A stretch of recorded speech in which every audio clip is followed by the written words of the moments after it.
Baik, Assalamualaikum warahmatullahi wabarakatuh. Selamat pagi semuanya. Waalaikumsalam warahmatullahi Waalaikumsalam warahmatullahi wabarakatuh. Pagi, Mbak. Pagi. Pagi, Bubu. Pagi. Alhamdulillah kita sudah 1.600 orang pagi hari ini. Senang banget saya, sekaligus deg-degan. Karena saya baru pertama kali ini di eventnya itu profesional. Dan karena itu izinkan saya memperkenalkan diri. Saya adalah Lita. Saya diutus oleh pasukan Cana untuk menjadi moderator, kemudian juga dipersilahkan oleh dua pasukan lainnya, yaitu pasukan Asoka dan pasukan Jasminum, untuk mengawal acara hari ini. Mudah-mudahan acara hari ini berlangsung dengan lancar, tanpa ada kendala apapun. Untuk itu saya mulai acara ini dengan Bismillahirrahmanirrahim. Terima kasih untuk teman-teman. Selamat pagi semuanya sekali lagi. Semangat pagi. Pagi. Dan rangkaian acara ini adalah merupakan parade karya yang terakhir dalam Madib Day. Ada 3 pasukan yang akan tampil pagi hari ini, yaitu pasukan Cana, kemudian pasukan Asoka, dan pasukan Jasminum. Untuk itu, kita mulai acara hari ini sekali lagi dengan ucapan Bismillahirrahmanirrahim. Silakan Mbak Hamidah.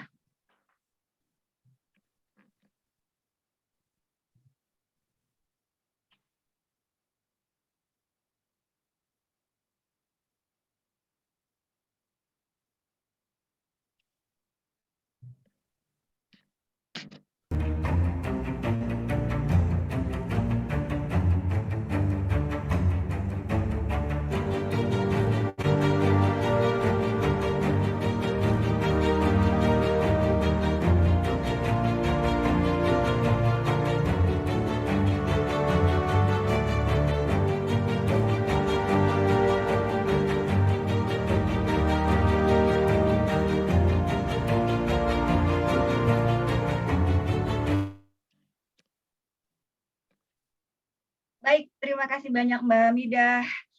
Itu dia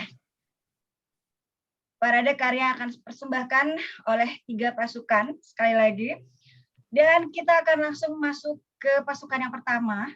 Di sini sudah ada Mbak Rika dari pasukan Cana. Dan boleh saya menyapa Mbak Rika? Mbak Rika sudah ada di sini? Boleh. Sebentar saya mempersiapkan Mbak Rika dulu terlebih dahulu. Ya. Oke. Ya.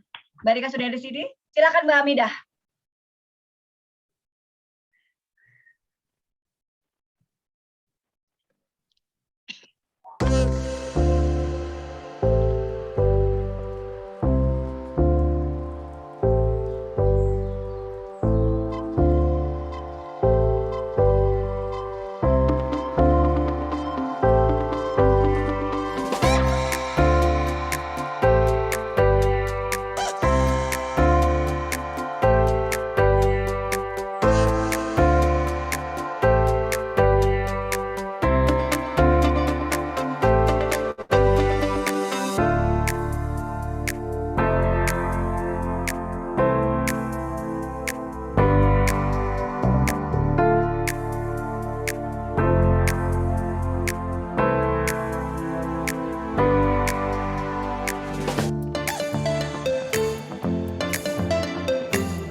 Baik, terima kasih Mbak Amida.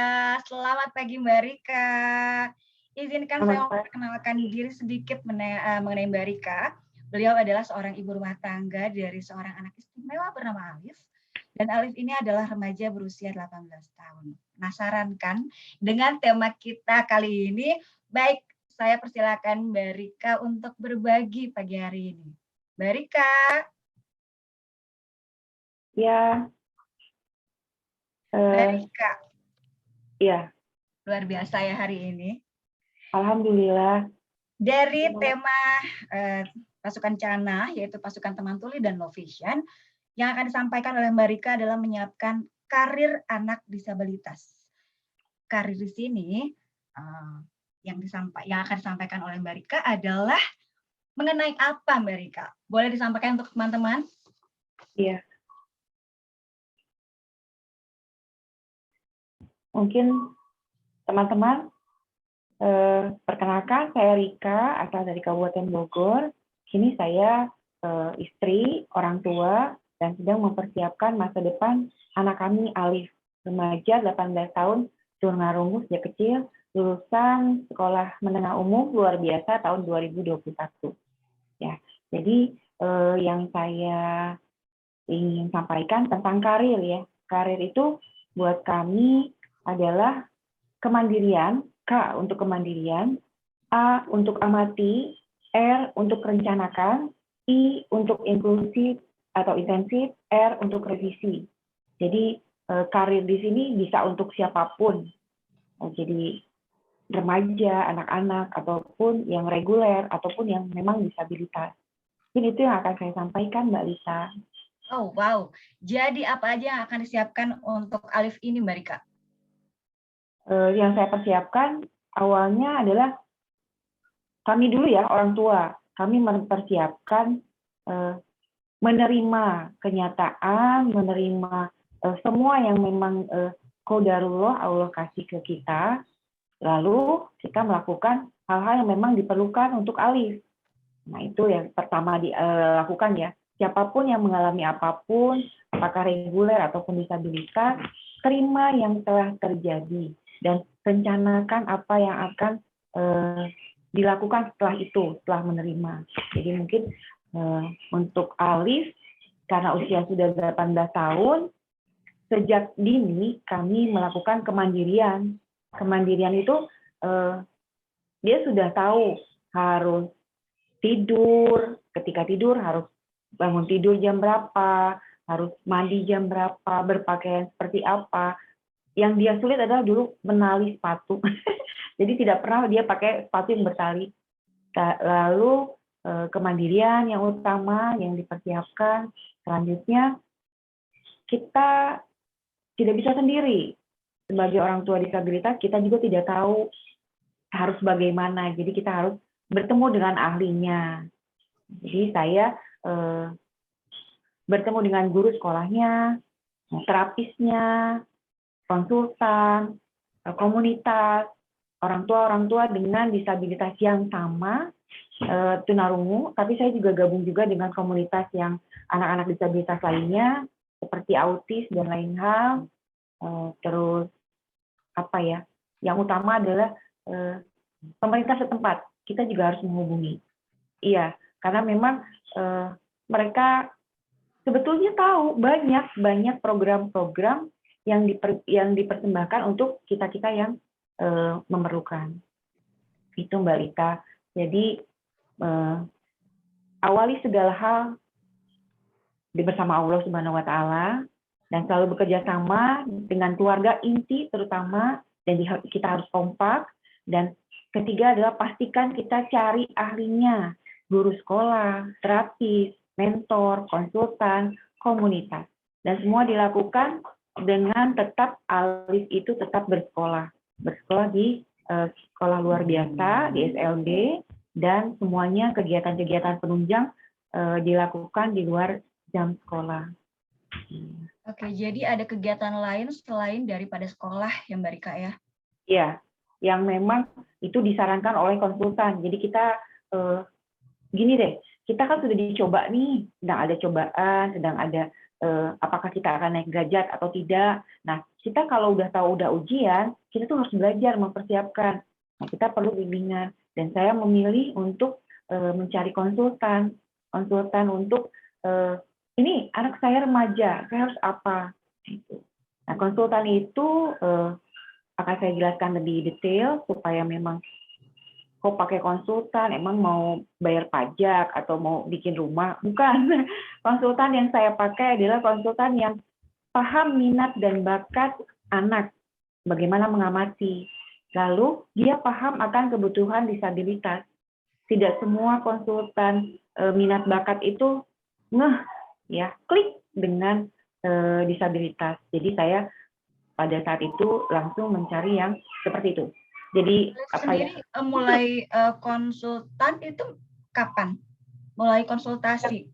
Iya, sejak Alif SD itu kita kan terapis tanpa minat dan bakat. Ketika mau masuk SMP, saya apakah dia akan umum, apakah sekolah luar biasa dan lainnya, saya ketemu konsultan dulu.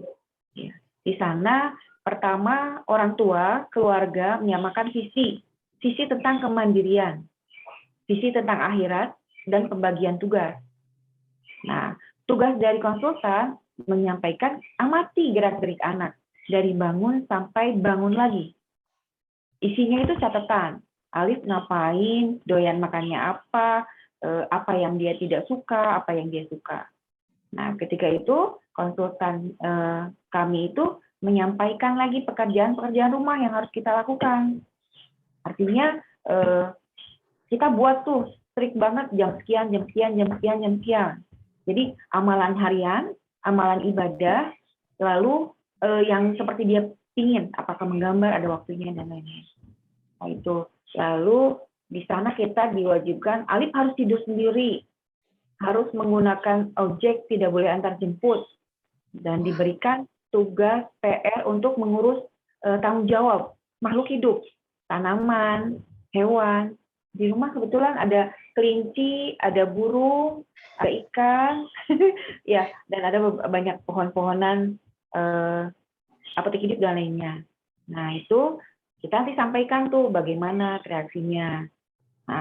Nah tahap yang inti adalah dengan tahu hasilnya itu dilaporkan, diketahuilah minat Alif banyak, banyak dan dispesifikan nih. Yang mau digali yang mana dan harus apa. Satunya gini, dia bakat cooking.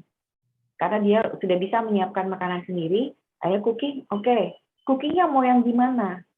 Jadi lesnya itu bukan berarti belajar makanan Amerika, belajar makanan ini, tidak. Mau apa?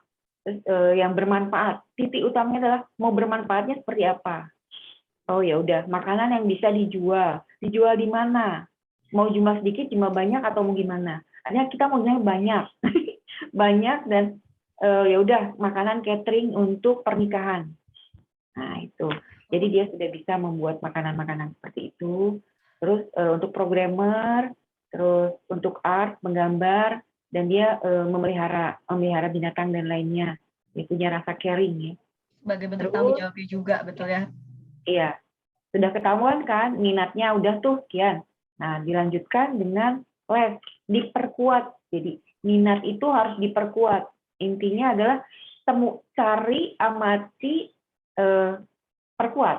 Nah seperti itu. Jadi dia les memasak, les komputer dengan programmer bahasa itu ya, bahasa Kotlin, Scratch dan lain-lain, termasuk bahasa C. Terus les menggambar itu ada yang dengan guru, ada pula yang otodidak. Jadi YouTube dan lain hal ya, kayak semacam les berbayar, tapi dikasih banyak tutorial di situ, nanti tes lagi.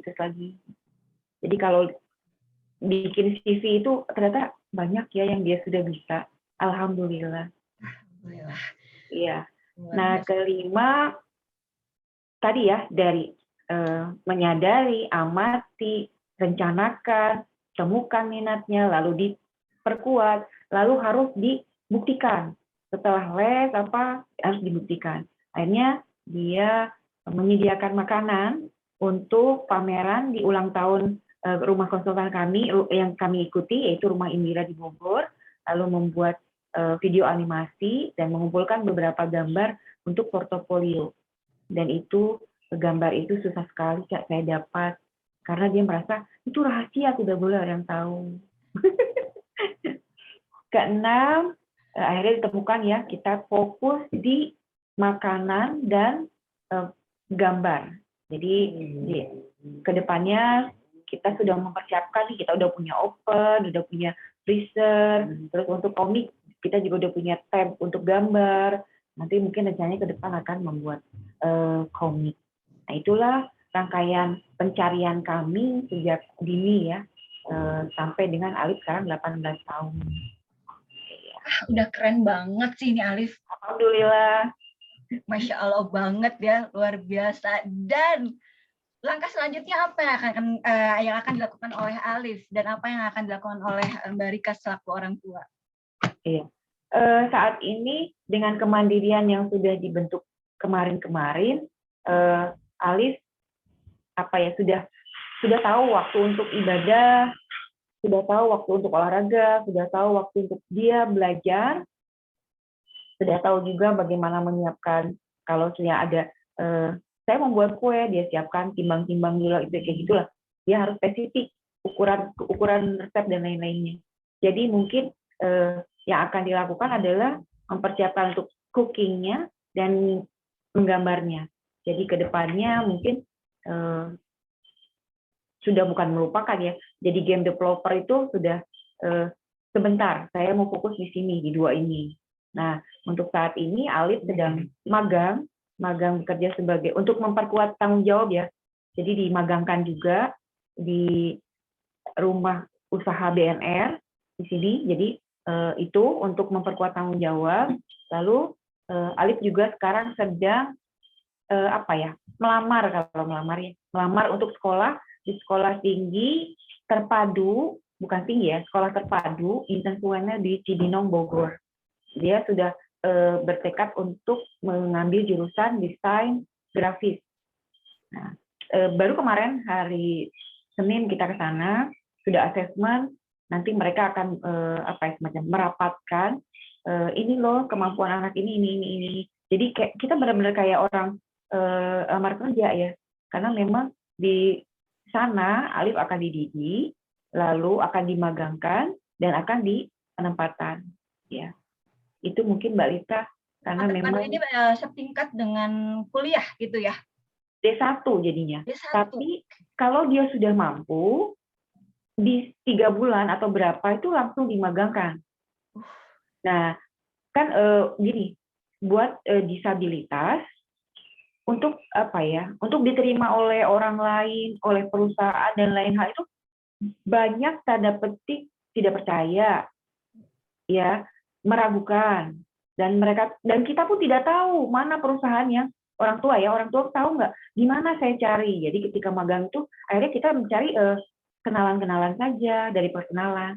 Nah kalau dari kayak lembaga dinas sosial kan ini punya Kementerian Sosial STIS ini itu kan mereka sudah punya mitra yang mereka percaya dan mitra pun percaya kepada STIS menyediakan tenaga kerja yang memang mereka sudah tepat untuk mereka perlukan gitu loh, pekerjaan mereka gitu. Nah. Yang pernah saya ketahui di Jakarta itu sudah ada beberapa tempat yang memang mempekerjakan mereka yang disabilitas. Mungkin di Bogor juga ada ya? Nah itu, sekarang itu Alif magang bersama 4 orang disabilitas. Oh. Jadi kalau A, B, C ya. Kalau B itu kan tunarungu. Kalau C itu untuk tunagrahita. Ya, cuma dia tidak secara fisik tidak ada. Jadi mungkin kalau disabilitas mental seperti itu. Nah mereka bertiga, Alif tunarungu. Nah, Alif yang mengawasi salah gitu, jangan. Terus menghitung jumlahnya. Terus kalau ada yang tidur tidak boleh tidur. Terus membagikan gaji. Terus menghitung jumlah bulan lalu, jumlah minggu lalu, jumlah sekarang, jumlah hari lalu, jumlah sekarang, berapa dia harus dikasih bonus, berapa dia harus dikasih uang ongkos. Jadi itu yang Alif persiapkan. Itu untuk tanggung jawab ya, dan bersosialisasi serta komunikasi. Jadi lewat magang, bertemu orang lain, bertemu orang lain. Iya, mungkin. Luar biasa banget. Kalau dilihat dari cerita yang Mbak Rika dari awal sampai akhir, kita cuma lihat bahagia. Bahagia banget udah punya Alif deh, udah sempurna banget. Tapi aku juga yakin, teman-teman juga percaya, Mbak Rika tuh nggak mungkin ngelewatin semua hal dengan mudah. Boleh dong sharing sama kita, apa pengalaman yang paling berkesan dari mulai ngelahirin Alif, mendidik Alif, menjaganya sampai sekarang, apa yang paling berkesan? Paling berkesan apa ya? Kalau saya disuruh seluruh hidupnya ya sama Allah ya, kalau disuruh saya minta sama Allah, jadikan Alif anak saya, karena memang dia yang terbaik.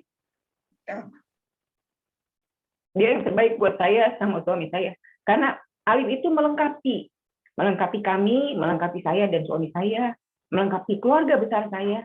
Jadi mereka sadar, bersyukur, menjadi semakin jujur, semakin kalau kata kita bertanggung jawab ya ketika bekerja ataupun bersekolah, pasti akan berpikir kakak Alif juga belajar, kakak Alif juga berprestasi, jadi aku juga harus berprestasi. Dan dia apa yang menimbulkan rasa sayang ya dari keluarga-keluarga yang lain mungkin. Jadi kalau apa yang paling berkesan, lahirnya Alif sangat berkesan buat kami ya, karena memang itu yang Allah telah kirimkan dan itu melengkapi kami dan mendewasakan kami. Jadi buat semua yang memang mengalami hal-hal seperti apapun, terimalah, itu dari Allah. Kita ini siapa? Itu aja. Jadi kalau saya mengalami apapun, ya Allah, iya saya terima. Saya ini hambamu. Saya tahu saya harus apa. Jadi itu aja. Jadi yang paling berkesan adalah lahirnya Alif. Kalau di perjalanan itu tantangan, revisi ya, itu harus ada rencana ulang, rescheduling, restructuring itu, ya semuanya itu harus dilakukan. Mungkin itu, Mbak Rika.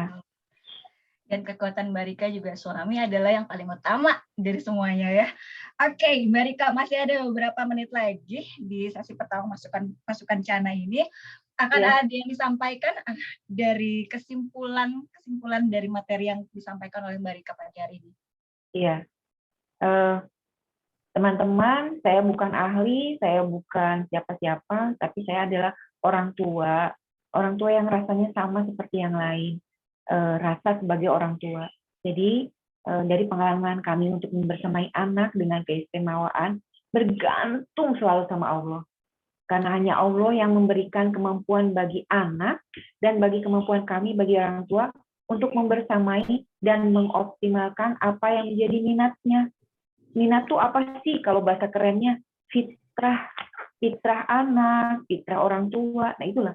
Jadi kita sama Allah. Apapun sama Allah, dan jangan malu, lalu jangan kalau kudet itu ya harus ikut komunitas, karena di sana kita akan tahu dan harus bagaimana. Saya nemu konsultan tuh dari komunitas seperti itu.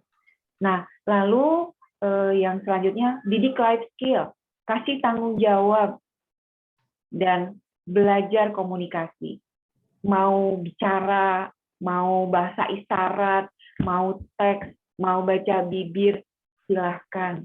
Saya tidak memaksakan. Itu.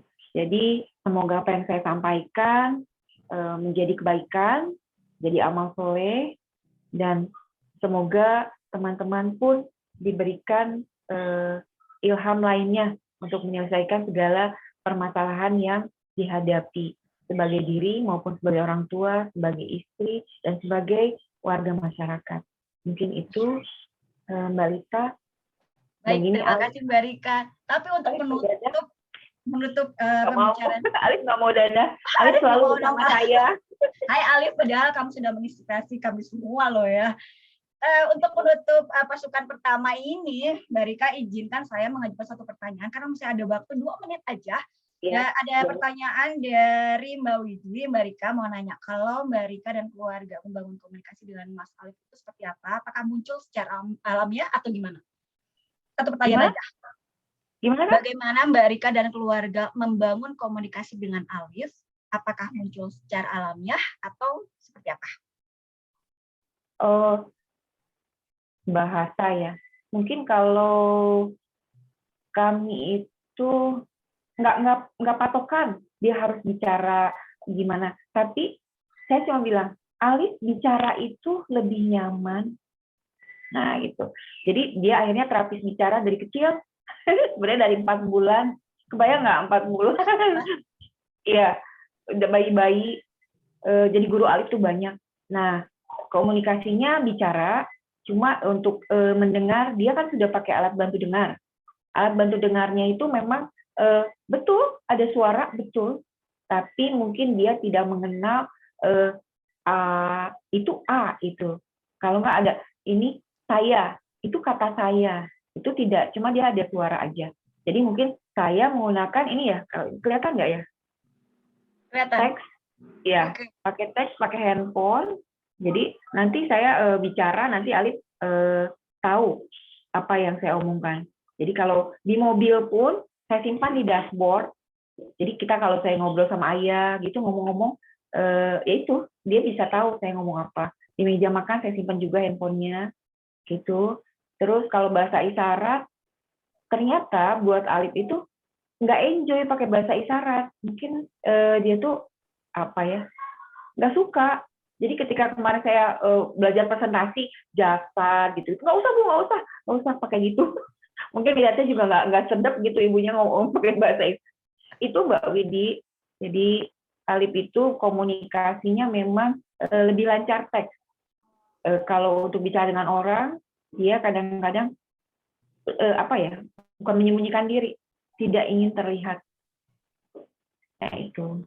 Jadi kalau ini, udah jangan ngomong, aku nggak mau ngomong. Cuma kalau sepertinya bicara sama siapapun dia, itu teks, dia ke teks, orangnya ngomong ke handphone, nanti dia bilang, bicara sedikit-sedikit yang memang dia bisa.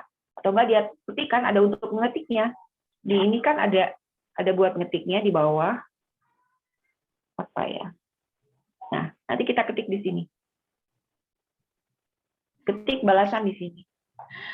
Jadi komunikasi itu bukan harga mati ya. Kayaknya kalau yang harga mati itu nggak baik. NKRI harga mati juga nggak baik mungkin ya. Pokoknya yang mati-mati itu jangan deh. Tapi maksudnya komunikasi itu beragam. Pakai semua untuk saya dan kepada Alif ya, Mbak Widi. Iya. Aplikasi apa? Iya, live transcribe ya. Live transcribe. Yang di Google. Okay. Mbak Rika, saya boleh potong karena kita sudah melewati batas waktu. Ya, sudah ada. Oke, terima kasih banyak. Mudah-mudahan mencerahkan kita semua. Ya. Mudah-mudahan apa yang disampaikan oleh Mbak Rika menjadi hati kita semakin hangat. Langsung aja kita masuk ke pasukan yang kedua. Silakan Mbak Hamidah. Terima kasih. Kita bermain-main siang-siang hari Senin, tertawa satu sama lain, semua bahagia, semua bahagia. Kita berangan-angan merangkai masa depan di bawah kerindangan dahan. Semua bahagia, semua bahagia. Matahari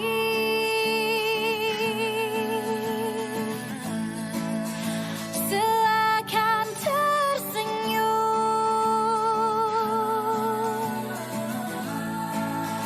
Walau makan susah, walau hidup susah, walau untuk senyum pun susah. Rasa syukur ini karena bersamamu juga susah dilupakan. Walau makan susah, walau hidup susah, walau untuk senyum pun susah. Rasa syukur ini karena bersamamu juga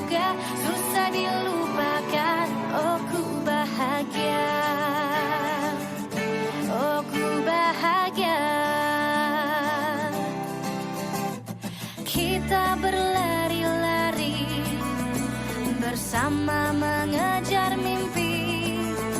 Tak ada kata untuk berhenti. Semua bahagia, semua bahagia.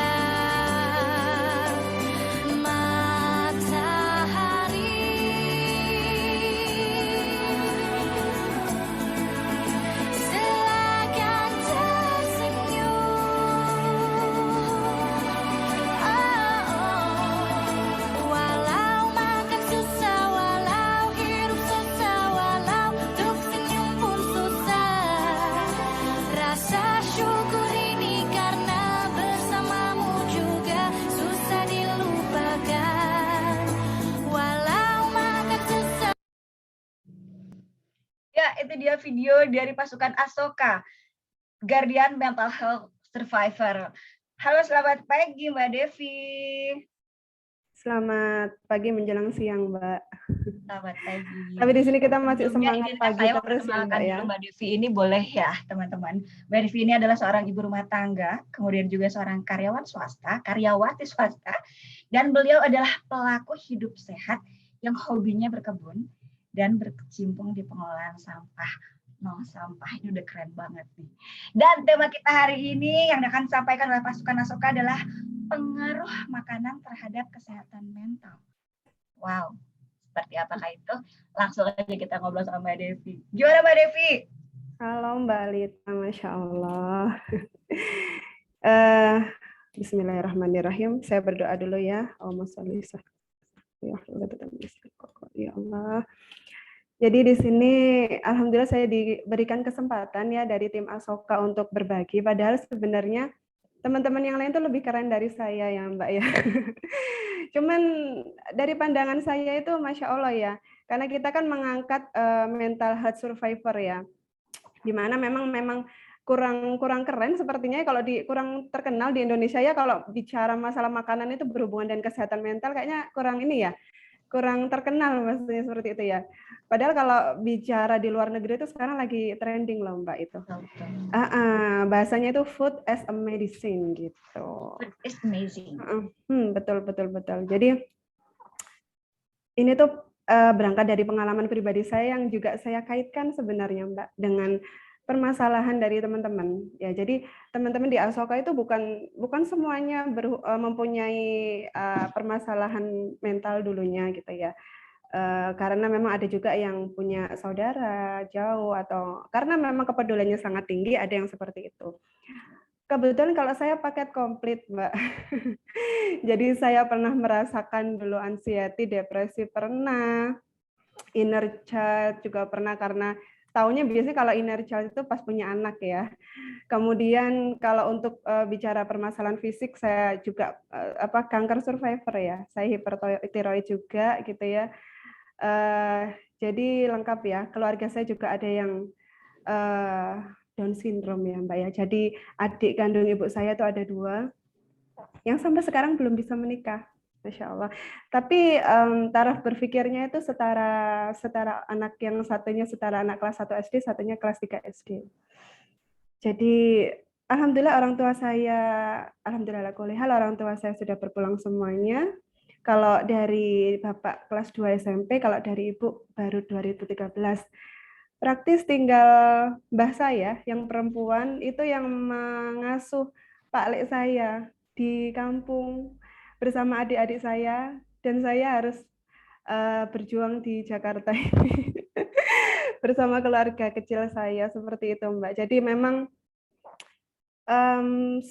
paket komplit ya, karena memang mungkin saya bisa juga dulu pernah merasakan sebagai kepala keluarga dulu Mbak. Kepala keluarga ketika ibu saya wafat, saya di kakak itu saya langsung naik dari anak jadi kepala keluarga gitu ya.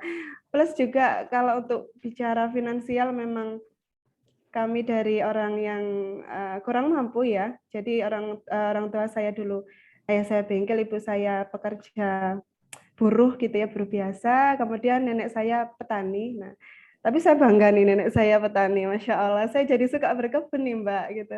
Dan saya jadi diamanai di PJ Gerakan Berkebun dan Nol Sampah di IP Bekasi, seperti itu sih. Jadi mengobati kangen saya di kampung nih Mbak, kalau seperti itu. Nah, ini luar biasa. Saya boleh sharing di sini Mbak. Saya langsung lanjut atau dari Mbak Lita ada pertanyaan Mbak? Boleh? Boleh langsung lanjut Mbak Devi. Oke. Di sini ternyata ada juga yang neneknya petani ya. Tapi sedihnya di sini kalau di Bekasi ini Jawa udah mulai habis kayaknya jadi perumahan semua. Ya betul, susah cari Betul, lahan ya. susah nyari lahan untuk bisa ini tuh ya. Oke. Jadi boleh di-share slideshow saya atau saya langsung aja boleh sih. Materi yang PDF boleh ya kalau ada. Boleh. Mohon maaf ini salah file sepertinya. Kalau tidak ada, boleh saya langsung aja kali ya Mbak ya dari video tadi. Boleh. Oke, jadi sebenarnya saya ingin berbagi sama teman-teman sesuatu yang mungkin jarang dipikirkan. Bisa nggak sih pola makan itu berpengaruh terhadap kesehatan mental? Nah ini tuh saya menggeluti ini sekitar 1,5 tahun. Dasarnya itu karena tadi Mbak, saya punya paket komplit ya. Ternyata saya itu ketika mengubah pola makan, ketemunya sih saya mengubah pola makan dulu karena dulu saya merubah perbanyak zikir, perbanyak tilawah kok nggak masuk di hati saya ya, ada yang salah mungkin saya ini gitu ya. Ternyata ada salah satu yang saya masih kurang yaitu mengubah pola makan saya gitu. Saya salah satu orang yang sangat tidak percaya kalau makan itu bisa mempengaruhi kesehatan. Karena kan ada ya salah satu dokter yang viral bilang jangan melarang-larang orang itu untuk makan ini. Jadi nanti dia stres tambah malah sakit. Saya sepakat. Karena memang itu pola pikir itu berpengaruh. Cuman yang saya ingin tekankan di sini ya sebelum slide ini ya, dari awal aja dulu bahwa yang namanya semua orang, saya juga bukan dokter, saya bukan ahli gizi, semua orang baik itu IRT, pekerja, teknisi, pengusaha, semuanya itu berhak untuk mengetahui pengobatan yang paling murah dan mudah untuk mencegah bahkan bisa menyembuhkan penyakit gitu ya. Sesimpel itu makan itu bisa mengobati seseorang gitu ya. Karena selain bernafas yang bisa kita lakukan setiap hari adalah makan. Ketika ini di-maintain ini pengaruhnya luar biasa. Karena apa?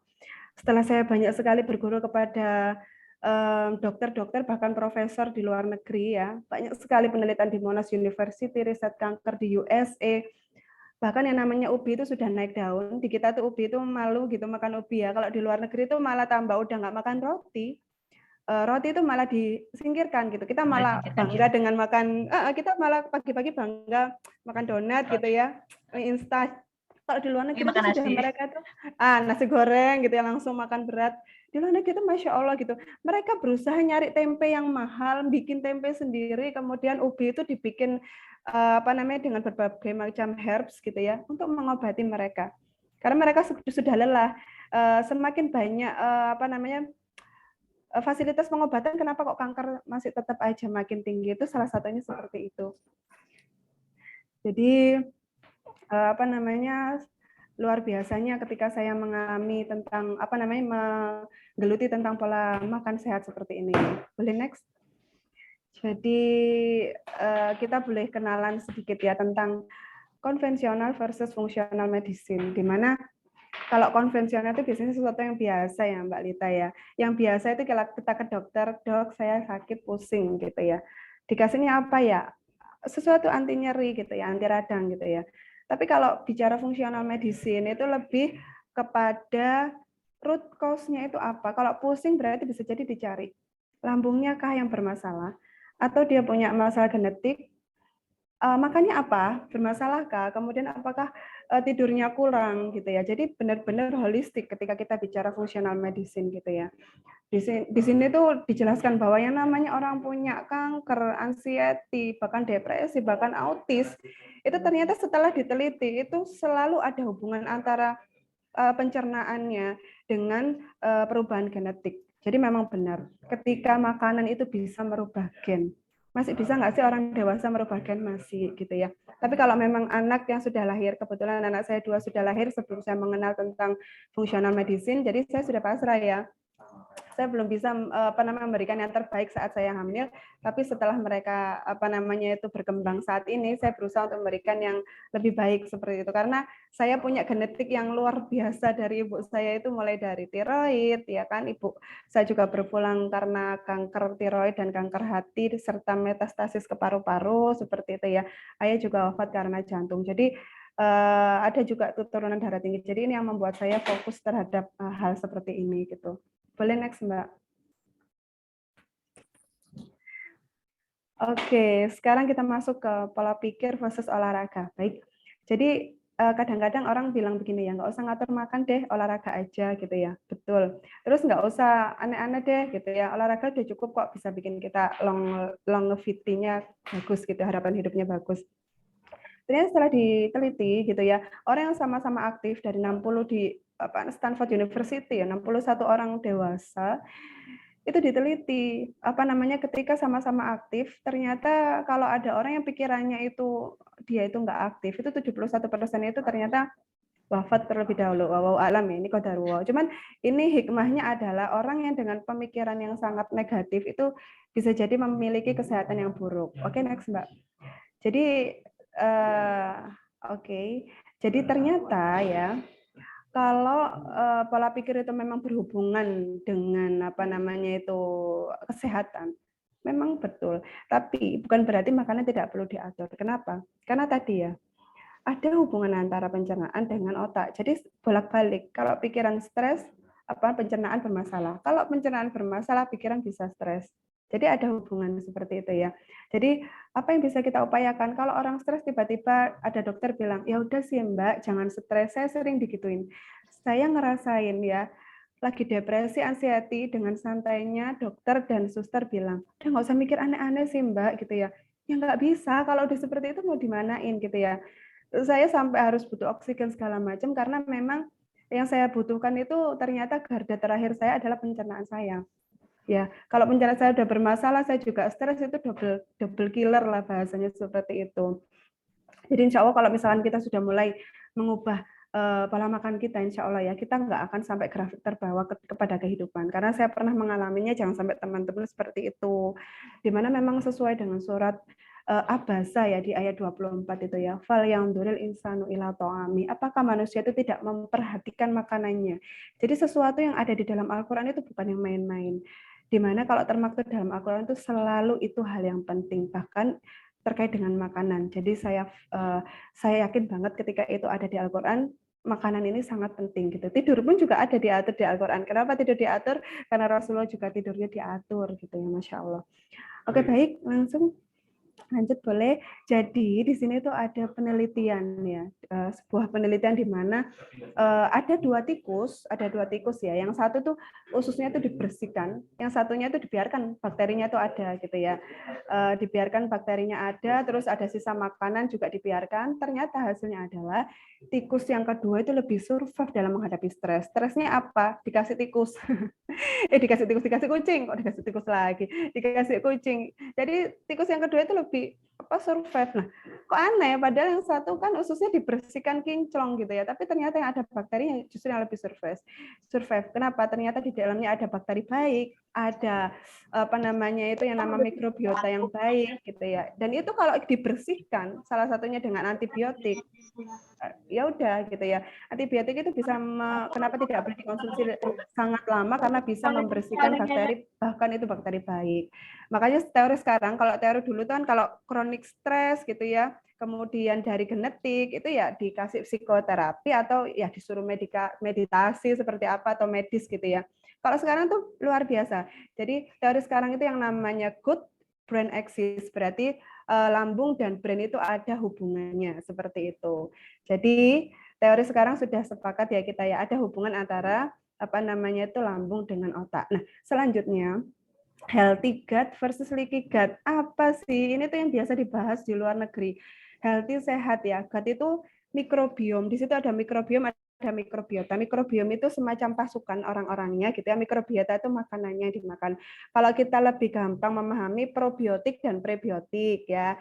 Probiotik itu bakterinya, jadi pasukannya. Prebiotik itu makanannya. Jadi kalau kita konsumsi probiotik beli yang ratusan ribu, Tapi kalau kita makannya itu junk food, roti gitu ya, gorengan, ya pingsan semua pasukannya di dalam lambung gitu ya.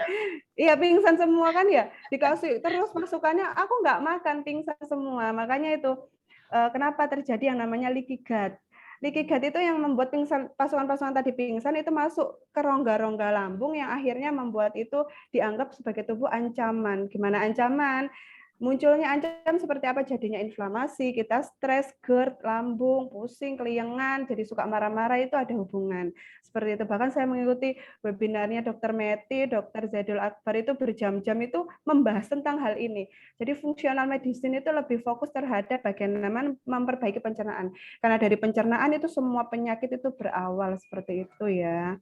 Lanjut ya, kita membahas inflamasi. Ini yang saya maksud.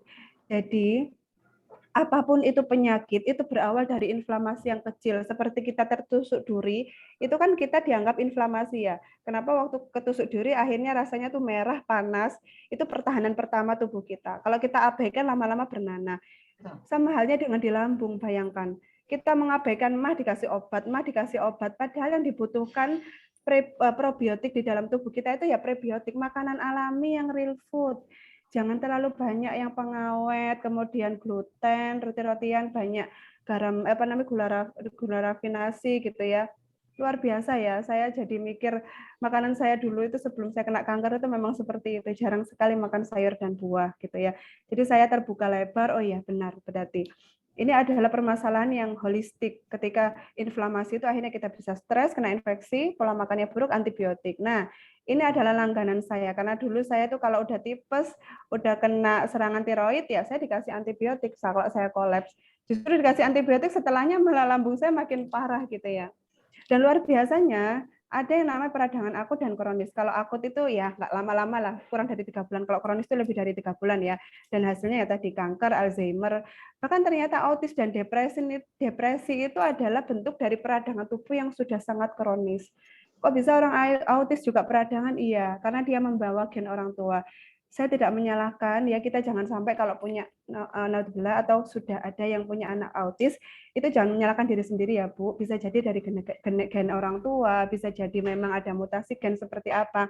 Karena memang bukan hanya dari makanan, bisa jadi dari udara, dari tumbuh-tumbuhan yang kita makan juga banyak pestisida, kita juga nggak ngerti ya. Itu yang membuat tubuh anak itu biasanya lebih parah. Seperti ibu saya itu mempunyai kanker itu sekitar umur 30-an. Saya di umur 20-an sudah merasakan. Jadi bisa jadi kalau kita punya penyakit apa ke anak itu bisa lebih parah seperti itu. Masya Allah. Oke, Mbak Devi, kebetulan waktunya habis ya waktunya ya. Oke, boleh. Kita langsung ke pertanyaan kita akan melakukan tanya jawab di sesi terakhir. Jadi untuk teman-teman yang mau nanya, boleh kumpulin dulu pertanyaannya di kolom chat. Habis itu nanti kita balik lagi sama Mbak Devi, sama Mbak Rika juga. Sekarang kita lanjut ke sesi yang ketiga, yaitu video dari pasukan yang ketiga, yaitu pasukan Jasminum. Silakan Mbak Hamidah. Terima kasih Mbak Devi. Diri, kan ku kejar mimpi. Kan ku terbang tinggi, tak ada kata tidak, ku pasti bisa. Kan ku coba lagi, ditemani pagi, tak ada yang tak mungkin, ku pasti bisa.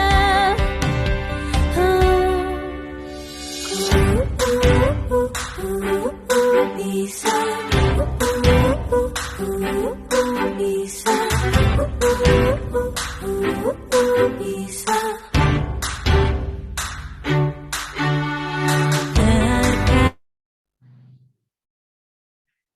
Baik, terima kasih Mbak Hamidah. Halo pasukan Jasminum. Selamat siang Mbak Ria, Mbak Anggi. Izinkan saya memperkenalkan sedikit tentang Mbak Ria dan Mbak Anggi ini ya teman-teman. Mbak Ria ini adalah Sekrek IP Aceh tahun 2020 sampai 2022. Kemudian saat ini adalah manajer Humas IP di Aceh. Untuk teman-teman yang mau berkenalan dengan Mbak Ria juga boleh follow di akun Instagramnya yaitu Ria Fahria. Kemudian Mbak Anggi, pembicara yang kedua dari pasukan Jasminum.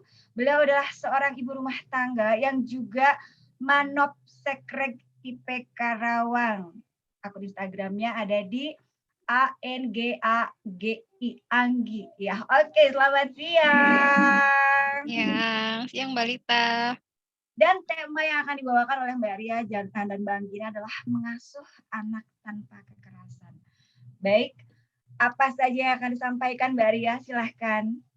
Ya, terima kasih Mbak Lita sudah diberi waktu untuk sharing di sini. Sebenarnya ya kami saya sendiri ya bukan pakarnya gitu, tapi semuanya berangkat dari pengalaman pribadi beberapa pasukan Jasminum ya, yang pernah merasakan, mungkin seperti saya pernah merasakan gitu ya, jadi korban KDRT gitu ya, dan berusaha untuk bangkit dari inner child dan tidak ingin lagi gitu ya mengulang kembali sejarah yang sama gitu pada anak-anak kami gitu. Untuk itulah makanya kami memilih temanya mengasuh anak tanpa kekerasan gitu ya. Karena pasti anak-anak yang telah sempat mungkin ya tersentuh dengan kekerasan yang tanpa kami sadari karena kami belum mengetahui kondisi kami dengan masalah inner child negatif tadi ya sudah ini ya sudah terkena imbasnya gitu karena ketidaktahuan kita gitu akan kondisi masing-masing gitu ya.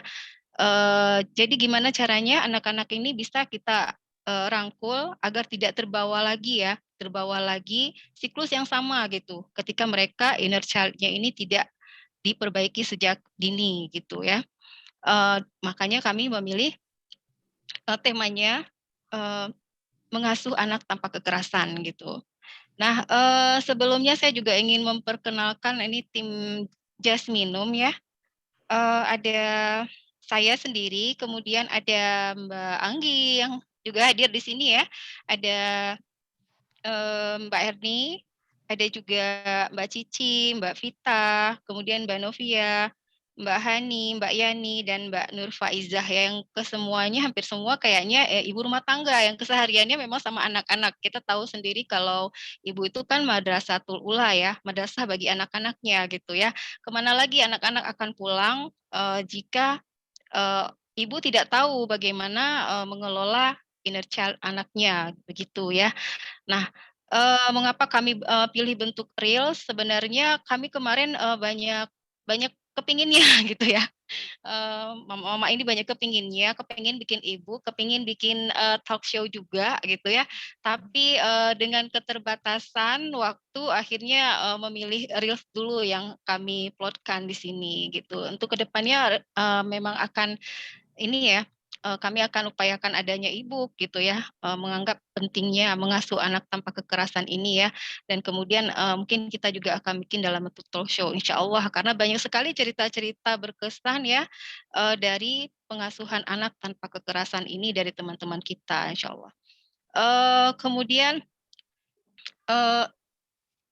mengasuh anak tanpa kekerasan ini dampaknya mungkin bisa minta tolong di-share ini ya, ya, Jasminum ya.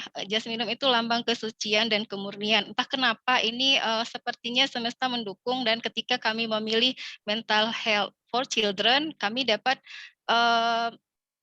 nama grupnya juga Jasminum gitu ya. Jasminum ini kita ketahui bunga melati, putih bersih ya. Anak-anak itu seperti itu, masih putih, bersih, suci gitu. Dan kitalah orang tua yang membentuknya menjadi apa gitu ya kan. Apakah kita akan mengotori bunga putih melati itu tadi atau seperti apa gitu. Dan bahkan di negara lain ya, seperti di Thailand itu bunga melati ini merupakan lambang cinta seorang ibu kepada anaknya. Kalau di Amerika memang itu apa ya digunakan sebagai lambang cinta juga gitu. Kalau di sini biasa dipakai sama pengantin ya, ya sebenarnya menandakan kesucian hubungan mereka gitu ya. Jadi betapa sebenarnya anak-anak itu masih suci seperti melati ini gitu, harum masih gitu ya. Dan bagaimana kita menjaga kemurnian anak-anak ini gitu. Mental health-nya itu kita bantu untuk jaga gitu. Karena walaupun mungkin ada yang sebagian dari kita beranggapan ya, wah saya baik-baik saja gitu, padahal orang tua saya dulu, mendidik saya dengan kekerasan gitu. Saya jadi orang juga kok gitu ya. Kenapa, memang nggak boleh gitu ke anak-anak gitu ya. Ya karena masa kita beda gitu ya. Kalau dulu orang tua kita mendidik kita dengan kolonial, memang masih masa kolonial gitu ya. Tapi sekarang anak-anak milenial gitu, mereka itu, eee, kemampuan akilnya itu lebih tinggi daripada kita dahulu gitu, karena teknologi yang sudah berkembang pesat gitu ya. Tentu saja, beda zamannya, sementara Ali bin Abi Thalib sendiri mengatakan bahwa, "Asuhlah anakmu sesuai zamannya," gitu. Ya itu salah satunya gitu ya, keprihatinan terhadap meningkatnya kekerasan terhadap anak gitu ya. Banyak ya kita dengar bahkan, seksual abusif itu dilakukan bukan, oleh orang lain, tetapi oleh orang tua sendiri gitu ya. Bahkan semua anaknya yang pernah gitu ya, berapa anaknya segitu kena semua gitu ya. Untuk itulah kita sebagai ibu gitu ya, patut gitu melindungi anak-anak kita dari, kekerasan ini gitu. Dampak pengasuhan dengan kekerasan ini, banyak sekali ya sebenarnya, jadinya benci, nggak terima gitu, ada pembangkangan, sakit hati gitu ya. Itu, kemudian anak-anak menjadi terganggu gitu, fungsi otaknya juga jadi terganggu gitu ya, kapan sempat mau mikir gitu ya, kapan sempat mau pintar gitu, kalau dia dalam keadaan depresi terus merasa tertekan. Kemudian, jadi membangkang gitu ya, terus, harga dirinya jadi kecil gitu, dia nggak pedean gitu, emosinya nggak stabil, sedikit ini ya dicandain teman, emosi gitu ya, terus nggak percayaan gitu, bawaannya suudzon aja, "Ih itu baik nggak ya orang itu akan menyakiti aku nggak ya?" Gitu. Terus resiko kesehatan, nah kayak tadi ya ada hubungannya ya, kalau misalnya kita banyak pikiran ya jadinya tertekan kondisi lingkungan yang nggak sehat gitu, pikiran nggak sehat ya akhirnya ke masalah, kesehatan fisik gitu atau kesehatan mental ya ada ya, saya sendiri di lingkungan saya ada yang karena kekerasan ini akhirnya, terjadi gangguan kesehatan mental gitu ya. Terus udah gitu, ketika berhubungan dengan orang lain ya jadinya karena rasa tidak percaya tadi, ya susah berhubungan gitu. Mungkin kalau suami istri ya jadinya bawaannya curigaan aja gitu ya dan macam-macam lah gitu kondisi, yang membuat ragu gitu terhadap hubungan-hubungan dengan orang lain begitu. Nah, mungkin itu saja ya dari saya, mungkin Mbak Anggi mau menambahkan? Boleh silakan lanjut Mbak Anggi. Terima kasih, Kak. Sebenarnya kita membutuhkan kedua internet ya, Kak. Maaf Mbak Anggi, suaranya sedikit lebih kecil. Halo, jelas, Mbak?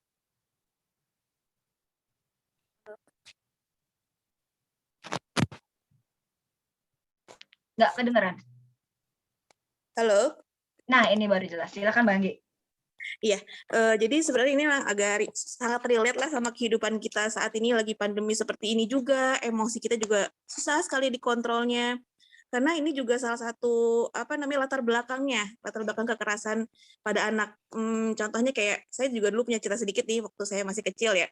Alhamdulillah sih saya sebenarnya dikasih pembelajaran atau diajarin sama orang tua gitu ya tanpa kekerasan sama sekali gitu ya. Tapi suatu ketika mungkin ibu saya makan anaknya 3 masih kecil-kecil semua, saya masih kecil, terus anak-anak bandel gitu, saya naik lemari, tiba-tiba saya dicubit gitu ya. Itu kan masih terekam sampai sekarang, saya sangat ingat sekali padahal itu masih kecil. Nah, saya sampai gak mau sampai terjadi kepada anak-anak saya. Itu sih yang saya ingat karena hal nilai setitik rusak susu sebelanga itu tuh sangat benar-benar terjadi ya sampai saat ini saya masih ingat kejadian itu. Karena kalau misalnya kita melakukan hal impulsif itu kepada anak itu akan terekam sampai besar walaupun hanya secubitan sedikit aja gitu. Saya sih ngerasa kalau misalnya adanya kekerasan fisik, mental itu juga bakal berpengaruh pada masa depan dia. Bisa jadi kasar sama orang lain, tidak bisa menghargai orang lain. Jadi sebisa mungkin masa kecil anak kita tuh harus riang gembira lah. Walaupun kita ada tegasnya sedikit, ada naik suara sedikit, tapi seenggaknya kita tidak merusak mental dan fisik mereka gitu. Jadi kenapa sih kita sangat ini sekali gitu ya mengangkat isu ini, karena peran kita sebagai ibu itu selain sebagai madrasah, kita juga harus menjaga anak kita dari isu-isu kekerasan. Jadi kalau misalnya di rumah aja kita sakitin fisik dan mentalnya, nanti di luar dia ngerasa, oh di rumah aja udah kayak gini ya, di sekolah kayaknya aku bisa deh ke orang lain kayak gitu juga. Jadi kayak apa sih namanya, balas dendamnya gitu, keluar itu bisa ke orang lain atau ke teman-teman dia. Jadi sebisa mungkin kita ngejaga dari dia di rumah dulu, emosi dia, fisik dia, mental dia, jangan sampai keluar juga dia bisa ngebales ke orang lain gitu. Itu aja sih Mbak, pengalaman pribadi saya. Kira-kira Wow, luar biasa ya. ya. Oke, Mbak Anggi atau Mbak Ria, misalnya nih ya, kan kalau seperti saya sebetulnya juga saya ngalamin hal yang sama mungkin ya. Anak saya 3, Iya. anak kedua dan ketiga ini jaraknya cukup jauh dan mereka insya Allah berada di bawah pengasuhan yang saya udah banyak tahu gitu ya. Sementara anak pertama pengalaman kurang, kemudian informasi yang kurang jelas dan segala macamnya, emosi, kemudian tinggal jauh dari keluarga, ngurus segala macam sendiri, itu sempat terjadi. Ya sempat nyakitin mungkin ya, kayak gitulah, cubit gitu ya, sentil gitu, atau ada suara yang tiba-tiba naik gitu ya, saking emosi gitu ya, karena capek. Kira-kira apa yang harus dilakukan saya sebagai ibu, di mana si anak ini udah mulai remaja nih sekarang? Apa yang harus saya lakukan? Iya. Mbak Ria? Saya yakin banyak banget ini ibu yang ngelewatin masa-masa ini nih. Anak kedua, anak ketiga udah ngelewatin, oh iya aku udah banyak belajar nih, anak pertama udah kayak gini. Anak kedua, anak ketiga nggak boleh lagi kayak gitu. Benar kan? Betul. Lebih jawab boleh Mbak? Saya sebenarnya juga masih belajar nih Mbak Lita. Boleh Mbak Ria ini yang lebih senior saya. Boleh Mbak Ria. Jadi bilang senior, jadi kekeh sendiri nih Bang Gi. Saya masih belajar juga. Senior umurnya. Iya, karena setiap beda masa itu anak-anak kita beda ya, beda jenjang usianya, beda juga cara menghadapinya gitu. Saya merasa sendiri ya sebenarnya. Anak pertama itu saya suka sedih sendiri kalau melihat dia gitu, seperti melihat hitamnya noda-noda saya sebagai ibu gitu di masa lalu gitu ya. Jadi ketika melihat dia, saya mengambil hikmahnya aja. Kalau biasanya saya suka sedih sendiri gitu ya. Maaf Mbak Ria, suaranya hilang Mbak Ria. Iya, ini udah bisa Mbak? Suaranya masih kecil. Ini Mbak? Boleh dicoba lagi? Tes. Halo? Suaranya masih kecil, teman-temannya bisa nggak dengar suara Mbak Ria dengan jelas? Kecil betul. Kecil aja. Udah? Nah ini dia. Oh iya. Udah bisa Mbak? Masih kecil juga Mbak Ria, maafkan. Kenapa ya? Tiba-tiba ini. Mbak Anggi dulu deh. Sama sih kalau misalnya saya sendiri sih, kalau misalnya gimana sih supaya kedepannya nggak terulang lagi gitu ya. Kalau saya sih tetap kepada diri saya sendiri, tanemin dalam hati gitu ya. Ingat dulu loh, kamu waktu kecil pernah digituin, ingat sampai sekarang loh kejadian itu. Pokoknya tanemin di hati kamu jangan sampai diulang lagi. Itu aja sih. Sering minta maaf, sering kayak tanyain deh, kamu ada Umi gitu kan, anak saya manggilnya Umi ya. Ceritain deh kalau misalnya Umi ada salah, Umi minta maaf gitu, jangan jangan sampai anak-anak itu sedih karena perlakuan kita gitu kepada anak-anak itu. Sebisa mungkin dibereskan dulu hatinya, jiwanya gitu ya. Kalau saya sendiri sih gitu sih, kalau ke anak-anak saya, walaupun saya belum sempurna, jauh dari sempurna gitu ya, tapi seenggaknya saya punya resep sendiri lah untuk anak-anak saya, karena anak-anak saya tuh tipenya tipe yang sensitif. Jadi kalau misalnya saya marah tuh pasti mereka nangis. Saya juga ikutan nangis kadang-kadang. Aku nangis, jangan nangis. Umi juga ikutan nangis juga, merasa bersalah gitu ya sebagai ibu. Apalagi kalau misalnya kita di rumah ya, saya kan ngerantau nih di Karawang, keluarga saya jauh, di Bandung, mertua di Depok, saya benar-benar di rumah cuma sama anak-anak aja karena suami kerja ya. Jadi kadang-kadang waktu relate banget tuh waktu kemarin waktu pandemi itu, belajar sama kita, sama kita ya. Jadi dia nggak bisa, kesempurnaan itulah yang muncul, jadi ibu pengen anak-anak bisa, semua bisa, pelajaran harus bisa semua. Karena kita ada tuntutan gitu, kok anaknya nggak bisa, kok di sekolah jadi dia nilainya nggak bagus gitu. Terus mereka stres juga, jadinya kalau misalnya kita marah-marah sebisa mungkin kita nggak ngulang deh yang dulu pernah kita dapetin dari orang tua gitu ya. Itu aja sih yang saya tanemin, jangan sampai luka gitu, karena luka itu tuh bakal teringat tuh sampai kita besar. Itu aja sih Mbak. Kalau Oke, boleh tambahin Mbak Ria? ya Mbak Ria. Boleh. Jadi anak saya itu ketika saya tersadar, awalnya saya merasa udah terlambat gitu ya. Iya, maksudnya sikap-sikap anak saya itu menunjukkan sekali gitu ya kalau itu akibat saya dulu gitu ya melakukan kekerasan kepada dia gitu. Dan di situ sepertinya Allah sedang mengingatkan kamu tuh jangan sombong. Itu anak kamu jangan sombong gitu loh. Lihat dosa kamu gitu. Ketika melihat dia seperti itu kan membuat saya sering beristighfar gitu ya dan sering-sering meminta maaf ke dia dan berusaha untuk sekarang untuk sepertinya saya berusaha untuk memperbaiki gitu membayar hutang-hutang pengasuhan saya kepada dia gitu. Saya tahu gitu sikap-sikap dia ke saya itu ya karena saya sendiri gitu dan saya tapi tidak perlu menyalahkan diri sendiri. Toh saya melakukan itu saya sadar saya salah gitu. Awalnya karena kekurang tahuan gitu dan karena waktu itu saya juga sempat baby blues ya. Sempat depresi juga sebentar gitu ya. Mungkin itu ya karena terlalu perfeksionis gitu. Jiwa perfeksionis yang pengennya semuanya ideal. Anak iya gitu, rumah iya gitu ya. Tidak ada manusia yang sempurna gitu. Ketika kita menyadarinya ya tidak ada manusia yang sempurna gitu ya. Dan ketika itu kita sudah ya anak-anak kita sudah merasakan dampak itu gitu. Tetapi gitu ya, tidak bisa kita mengembalikan waktu. Yang ada hanyalah kita menciptakan kenangan baru saya pikir gitu ya. Makanya sampai abinya udah bilang, "Umi tuh kalau sama Faika kok beda ya?" Gitu ya. Kok beda ya perlakuannya dengan anak-anak yang lain gitu. Kenapa? Saya banyak hutang sama dia. Sementara sama yang lain, saya sudah ngerti kesalahan saya di mana. Saya sudah mulai meningkatkan awareness gitu untuk lebih mencintai diri saya supaya saya tidak melakukan hal yang sama lagi gitu ya. Lebih peduli kepada diri saya di mana saya harus menjaga diri supaya tidak melakukan hal yang sama lagi ke adik-adiknya gitu kan. Mohon maaf. Jadi terbawa emosi nih. Kalau anak-anak hebat, kita sedih tiba-tiba. Iya. Baik, terima kasih Mbak Ria, terima kasih Mbak Anggi sudah mau berbagi. Rasanya 15 menit itu waktunya nggak cukup banget ya untuk membahas ini semua. Tapi karena waktu, maka kita akhiri video presentasi dari ketiga pasukan. Yang tadi kita sudah menyaksikan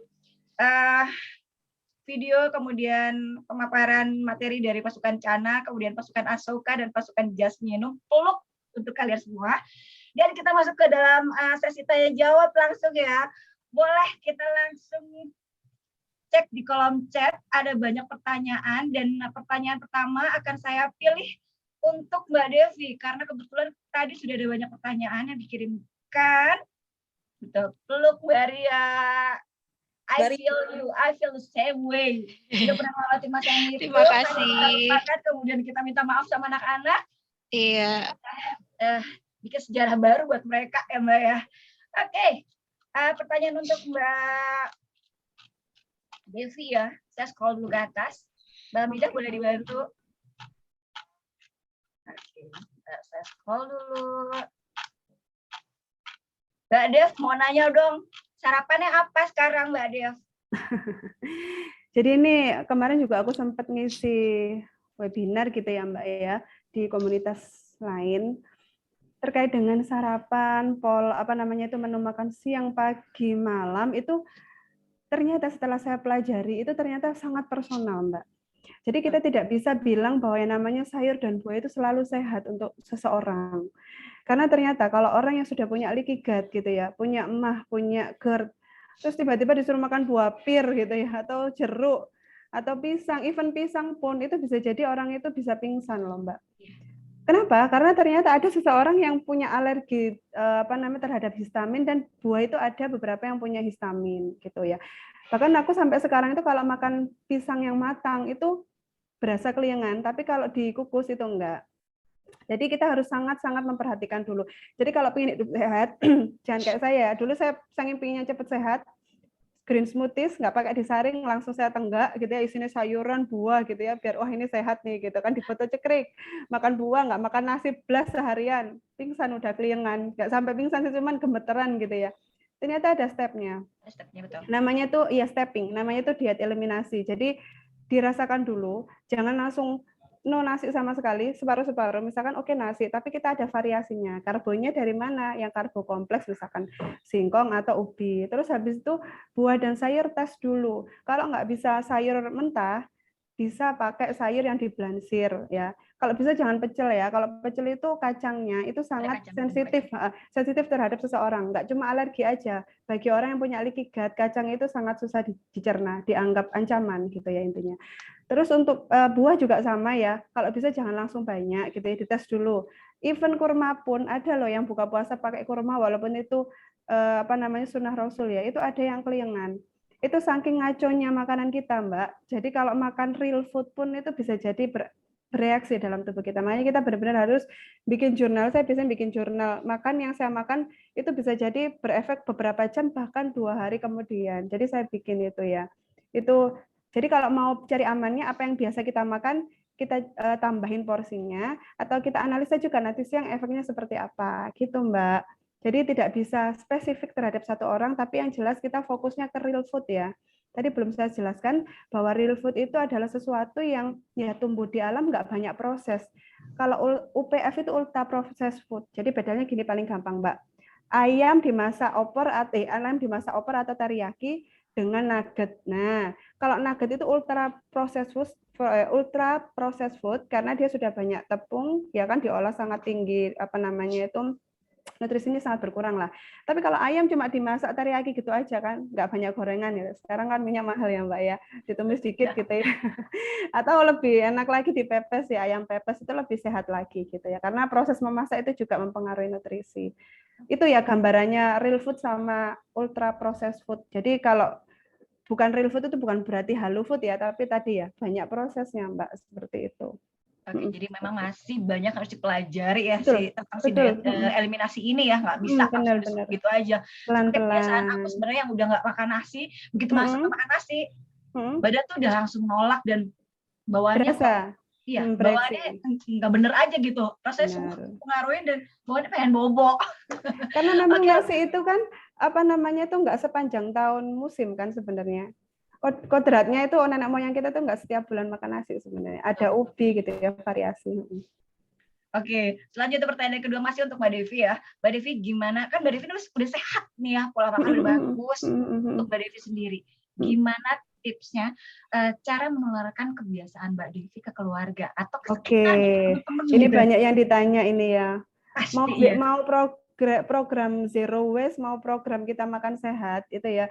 Saya selalu ditekankan begini, kita harus jadi role model dulu ya. Kita nggak bisa maksain anak kita makan sayur dan buah, tapi kita ongkang-ongkang makan donat di depannya kan nggak bisa, Mbak. Jadi kita memang harus nunjukin dengan contoh, dengan teladan. Kita fokus saja istiqomah minimal untuk diri kita sendiri, terus sedikit-sedikit kita masuk tuh ke anak-anak gitu ya. Di perutmu ini nak, saya usap.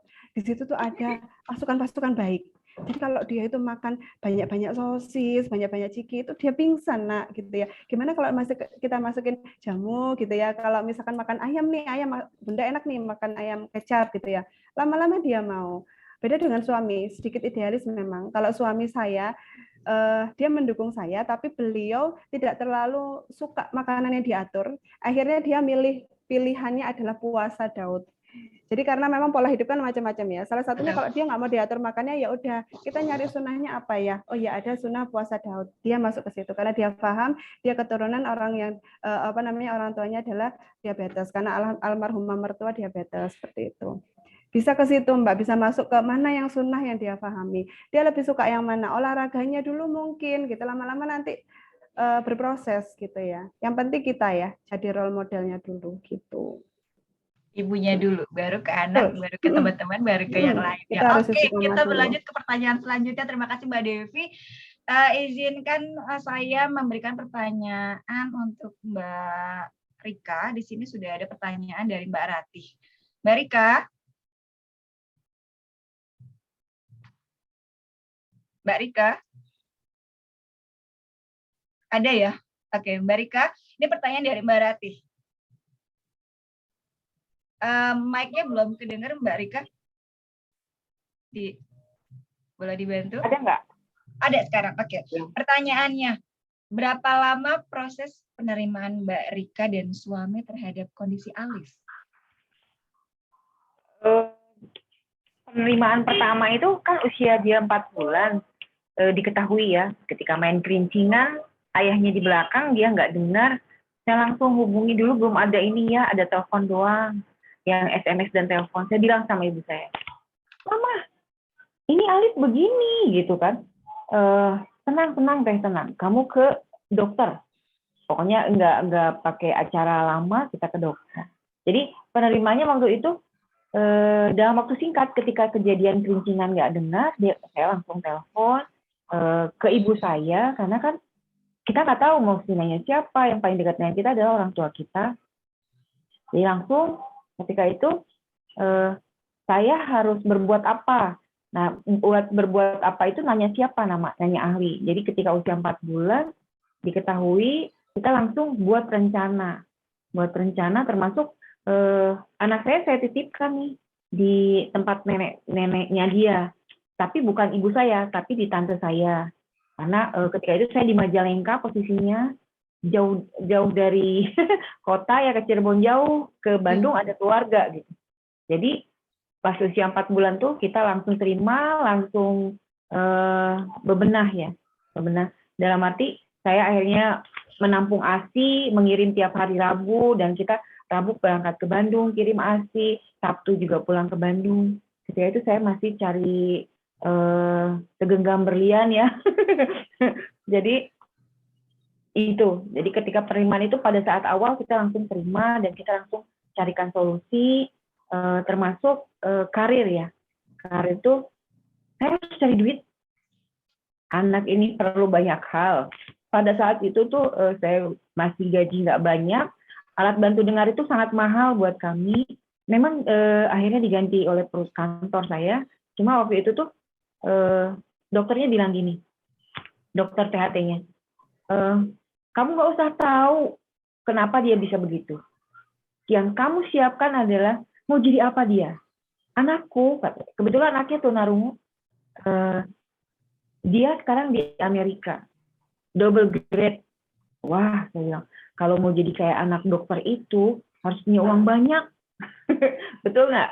Nah, akhirnya saya dalam rangka penerimaan, akhirnya saya bekerja lebih giat, naik tingkat yang dari, kalau kata kita level 3, jadi level 7, dalam waktu ikut tes dan lain-lain. Suami saya juga sama, S1, akhirnya ambil S2, gitu-gitu. Apa sih yang kita cari pada saat itu? Karena saya ingin anak saya jadi orang, seperti anak dokter itu, Dokter Taufik Busori di Bandung. Nah itu, saya perlu uang banyak. Dan terapinya pada saat itu sudah mahal. Ya masih sih sekitar berapa ya terapi bicara di Rumah Sakit Hasan Sadikin dan lain-lain. Nah itu. Jadi penerimaannya dalam waktu singkat. Penyesalan enggak sih. Cuma marah. Marahnya kepada orang-orang.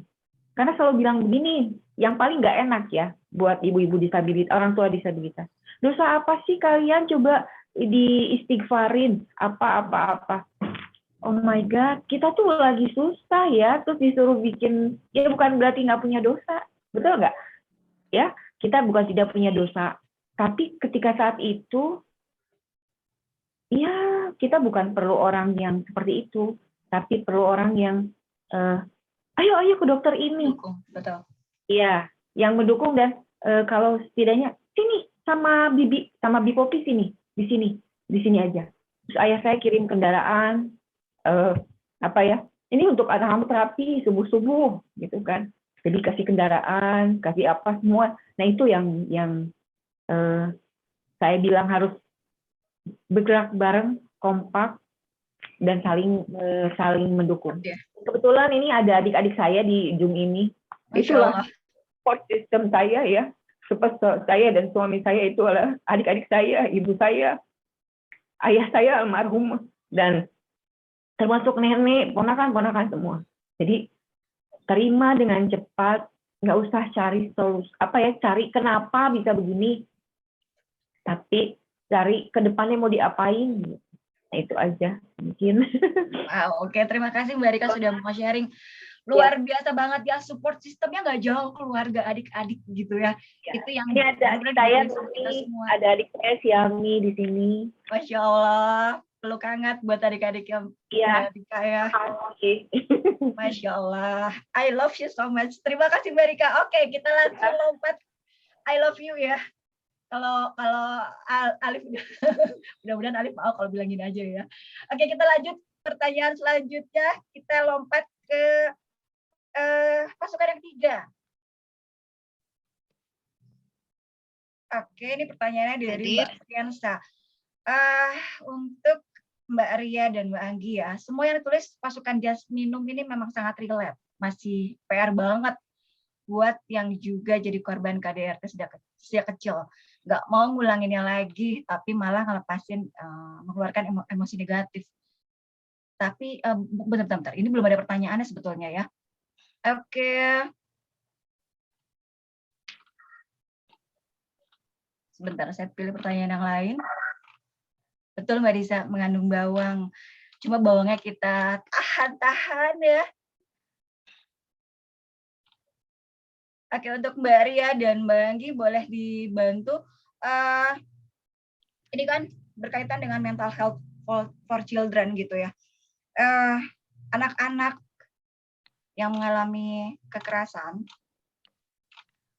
banyak banget jumlahnya. Iya betul, benar. Semakin meningkat. Betul. Itu yang bikin kita mengelus dada, dan itu yang bikin aku pun tertarik dengan kegiatan dari Ibu inklusif ini ya. Iya benar. Apa yang harus dilakukan oleh, tadi sudah disampaikan sedikit oleh Mbak Anggi kalau yang harus dibetulkan adalah mental dari ibunya dulu. Kemudian bagaimana dengan keluarga sekitar selain ibu, di sini adalah ayah. Bagaimana menjaga ayah pun untuk tidak melakukan kekerasan sama ayah. Ya itu jadi PR juga ya bagi kita ya. Bagaimana ya agar ayah juga enggak melakukan kekerasan terhadap anak. Saya miris banget waktu lihat ini ya video sidang seorang jaksa atau hakim ya marah-marah gitu, perempuan jaksanya itu marah-marah gitu ke seorang ayah gitu. Bagaimana kamu bisa tega melakukan seks abusif terhadap anakmu sendiri yang masih kecil gitu, usia 7 tahun gitu ya. Nah, sampai ibu tuh marah-marah, pukul-pukul meja gitu ya. Keselnya gitu, kok bisa tega seorang ayah gitu. Dan jadi PR banget. Di Aceh sendiri itu yang sedih itu kemarin di daerah sini ya, daerah Lunga itu kejadiannya anak itu baru aja kehilangan ibunya gitu ya. Jadi dia tinggal bersama paman dan ayahnya. Dan mereka berdua ternyata mereka lah yang merusak gitu ya. Dia gitu. Dan masih kecil gitu ya. Dia maksudnya nggak tahu mau ngadu siapa, harusnya orang yang melindunginya gitu, ibunya sedang baru saja berpulang gitu ya, sedang galau-galaunya, dan ayahnya bahkan semakin membuat dia tambah kacau gitu, sehingga dia ditemukan dalam keadaan lusuh gitu, bau oleh tetangga gitu ya. Oleh tetangga dekat rumahnya gitu yang melihat kondisi kekacauannya dia gitu, dan membawa pulang ke rumah gitu. Mandikan anak itu dan berusaha pelan-pelan menginterogasi si anak gitu, pelan-pelan nanyain apa yang terjadi dengan dia gitu ya. Dan bagi sebagian orang mungkin, kamu mungkin cuma anak-anak, mungkin saja berhalusinasi, tidak mungkin ayahmu melakukan itu gitu ya. Kemana dia bercerita kalau kita tidak percaya gitu ya. Mau sama siapa? Apalagi seperti yang kasus tadi, dia nggak punya ibu lagi gitu ya. Kalau sekelilingnya pun cuman anak-anak, nggak mungkin lah ayahnya gitu ya, meremehkan ceritanya gitu ya. Sebenarnya sudah ini ya, ketika kita meremehkan anak-anak, kita sudah melakukan kekerasan lagi itu ya. Karena jenis kekerasan itu macam-macam ya. Mungkin ada di slide itu juga Jadi ketika kita merendahkan anak-anak, mengabaikan dia gitu, tidak percaya dengan perasaannya gitu ya, itu juga sudah masuk kepada kekerasan terhadap anak gitu ya. Nah, semakin terus-terus bertubi-tubi gitu. Anak-anak ini sering kali jadi korban ya, nggak percaya anak-anak kan cuma berhalusinasi gitu. Ngapain kita dengar anak-anak gitu.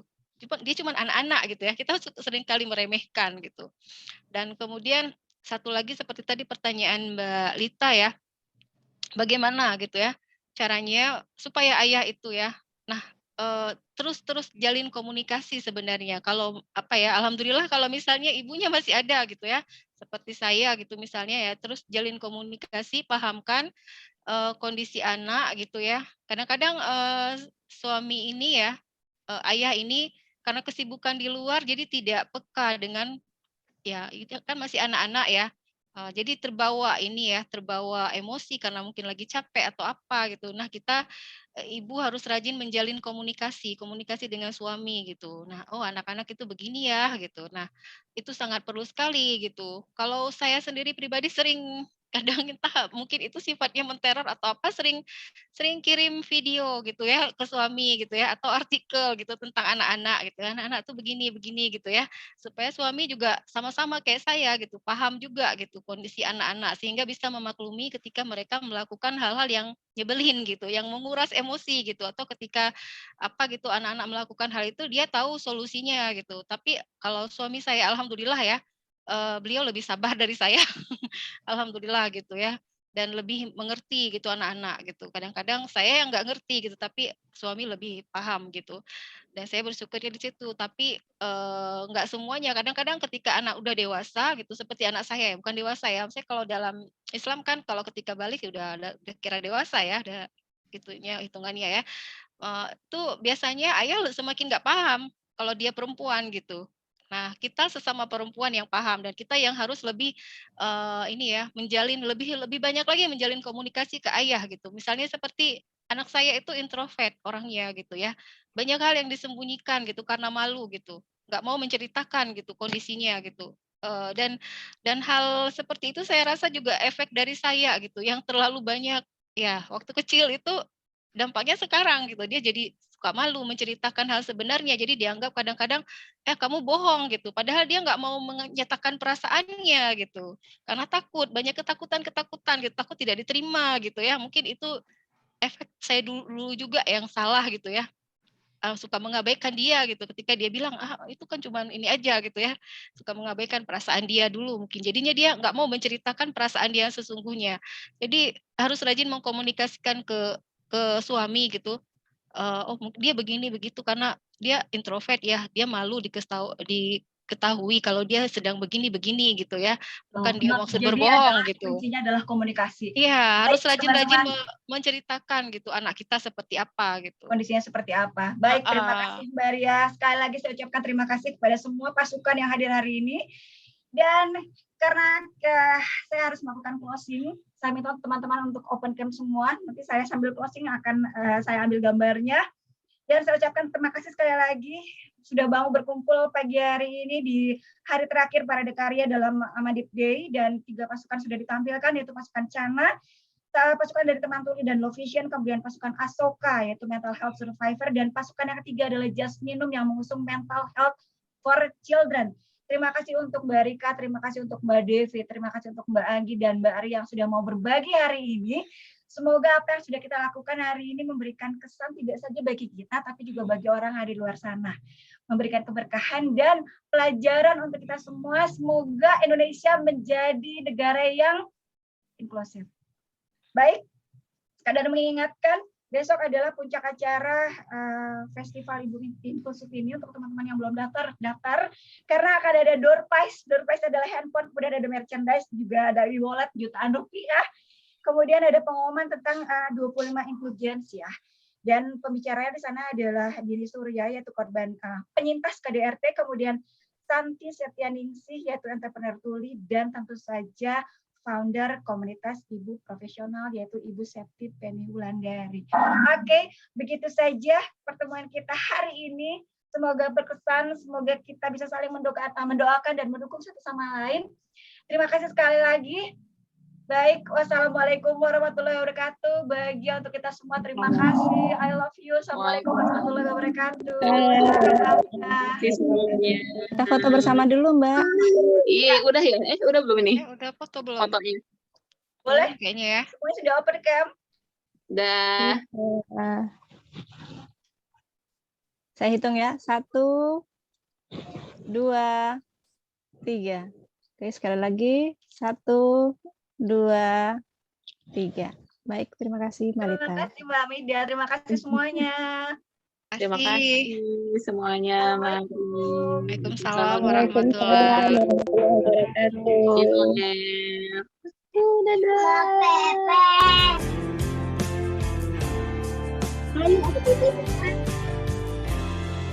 Aduh. Ayo. Wanita Indonesia.